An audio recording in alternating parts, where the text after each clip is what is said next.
Before we get into the reaction, I just want to quickly say that tomorrow I have a video coming out on the Mechon Wars, continuing our journey through early Dalek history with conflicts between the Daleks and the Mechanoids. So if you're interested in that, make sure to check it out. On to the reaction.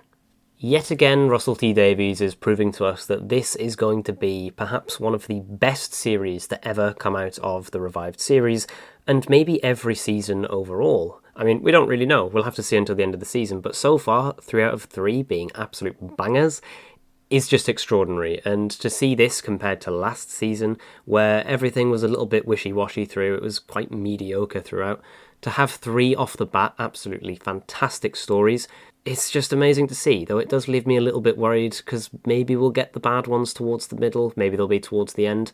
I do have a lot of hope, but I guess we'll have to wait and see. Of course, what we don't have to wait and see for is the well. Now, I will say that the primary plot point for this story, the big reveal, was spoiled for me beforehand on Twitter, but it was actually teased to us in the episode titles reveal video, where just before the door closes you can see the digital clock strike midnight to signal, yeah, this is going to be midnight too, everyone. So, The Well. A story that can finally give an answer to all those YouTubers who say, what is the Midnight Entity? And somehow manage to make a 10-minute video out of that just to get clicks. Yeah, I don't understand. Or rather, doesn't give an answer, because by the end of the story, we don't still know what the entity is. Yes, of course, we see more powers from it, we see how truly deadly it can be. Last time it was just jumping between the passengers on the bus and scaring the crap out of them.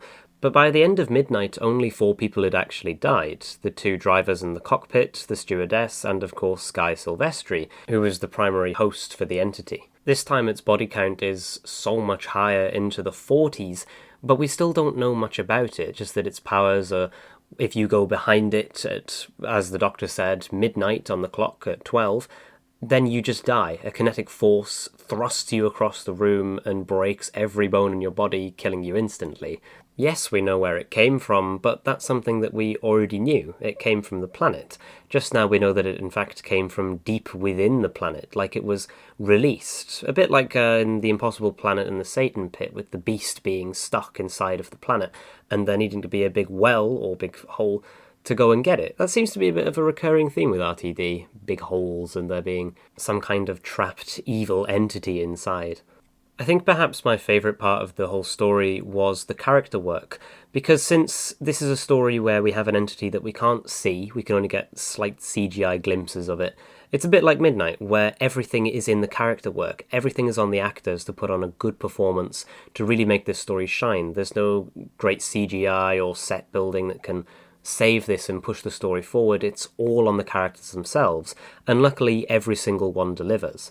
Captain Castellion and Allis in particular, I'd have to say, are the standouts, and it's probably for the best that they are the standouts because they are the main ones that we focus on. Allis, of course, is a deaf lady and the final survivor of this base on the world Midnight.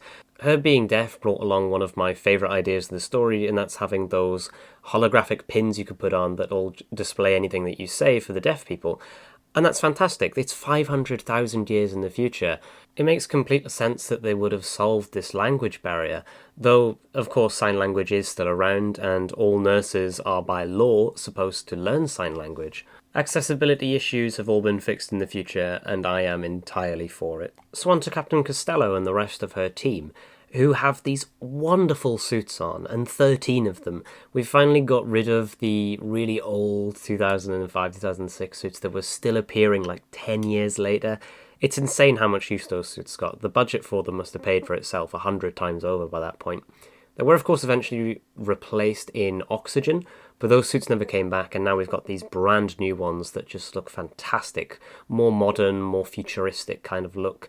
Nice black instead of orange and yellow, which was a bit grungy, a bit HD. It's what fits the environment really more, and you can see the Disney money at play here.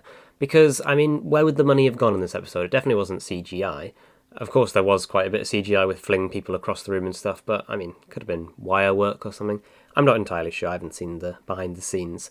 But other than the suits, which look absolutely fantastic, we have the set design. The trashed corridors, the well, the main room that we're sitting in, which I don't really know what it is, but it's like a circular kitchen, maybe? There's like some cabbages grown in the corner, so was that the canteen? I don't know. Could have been anything. A bit like Lux, I don't really have much to say on this story because it was so good. There's nothing bad that I can pick apart and really drill into. Because, yeah, there's nothing really there that was worth talking about that was terrible. Of course, he did cry again, him being the Doctor, and I missed last episode that he did actually cry. I got it wrong, someone pointed out in the comments, so thank you for that. That he did actually cry, and it was over the Doctor Who fans not really having surnames and getting whisked away. But by the end of the story, they did have surnames, and they were back, so that was nice. But they're also there, looking back, it did have a point in him crying. These people that have been created basically out of his own consciousness, and they recognise that they don't really exist, that's quite sad. That's quite a sad thing. And here, him crying also kind of served a purpose. Not hugely. It did, of course, let him figure out, this is how I'm going to beat the creature. I'm going to let it see itself using the mercury, but him crying over leaving Allis behind is fair enough. It's quite sad that he was torn between the decision of, do I leave her behind, or do I take her with us and save her life, but potentially doom the rest of the universe? Overall, an incredibly strong story, and next week I hope that follows it up, but I'm not entirely confident in that. It's another Ruby Sunday story in terms of the Ruby Sunday character. I like her, but I'm not really a huge fan of the relationship between her and the Doctor. She's got a boyfriend now, we'll see how that dynamic goes, because since she's got rid of the Doctor, she can finally settle down and be with someone. But knowing what we do about the story where there's some beast tracking her through pheromones or something, that's what the Next Time trailer said, yeah, I'm not entirely confident about the premise, and maybe it'll in some way push forward the story that's been introduced here of Earth no longer existing in the future. The Earth Empire, or at least some kind of humanoid empire, has still managed to spread across the universe, but not coming from Earth.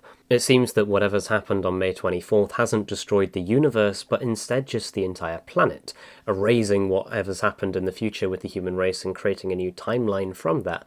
How this will be explored, we will have to just find out, but I really hope that the Reality War can deliver on this, and later in the series we get a few more hints towards it, so we can start trying to piece it together ourselves and not just get revealed it in the end. As it was with the Sutekh reveal, which, I mean, I guess you could say there was kind of stuff planted around. Does it really count that because Susan Triad appeared throughout the stories, then that's alluding to Sutekh? Not really. The One Who Waits appeared in maybe a couple of stories as a mention, but then at the end it turns out, yes, it's Sutekh, though there wasn't really any build-up to the fact that it is Sutekh. You lot just guessed right about it.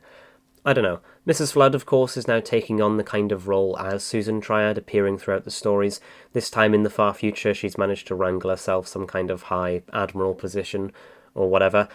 But maybe that's because, since there's no humans in the future, no humanity, she wants to get back to Earth. She wants to make sure that the Doctor is still using that device that I cannot for the life of me remember the name of, to triangulate the coordinates back to May 24th.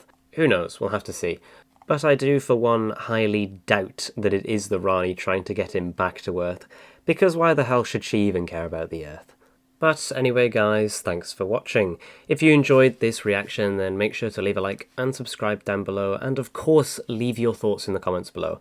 I love reading them, and it's so great to see the back and forth between you on what's good about this or what's good about that and what didn't work here and there. It's just brilliant. But as always, thanks for watching.